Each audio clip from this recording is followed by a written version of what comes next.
السلام علیکم درنو لیدونکو، په دې هیله چې ټول به راته روغ او جوړ اوسئ. درنو لیدونکو، نن تاسې ته د هند په تړاو یو خبر لرو. هیله ده تر پایه راسره پاتې شئ او سهار میډیا چینل سبسکرایب کړئ. د هند په بنګال ایالت کې یو سړي خپله ښځه او خواښې وهلې چې وروسته دغه سړي له شرمه او زړه ماتې له امله ځان وژنه وکړه. د هندي رسنیو د راپورونو په وینا د بنګال په اعلاپور ولسوالۍ کې یو 45 کلن سړی خپله ښځه او خواښې په جارو وهلې چې سړي دا خپل سپکاوی وګاڼه او له شرمه یې په خپل کور کې خپل ژوند ته د پای ټکی کېښود. په راپور کې ویل شوي د دغه سړي مور د خپل انګور او د هغې د مور پر ضد په پولیسو کې دوسیه ثبت کړې ده.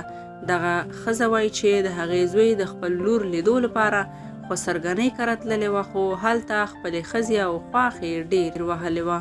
په راپور کې زیاته شوې ده چې د دغه سړي مور زیاتوي کله چې زوی کور ته راغی نو ماته یې ټوله قصه تېره کړه. هغه بیا خپلې کوټې ته لاړ او وروسته چې ما ولیدل نو ځان یې په پکې پورې ځوړند کړی و.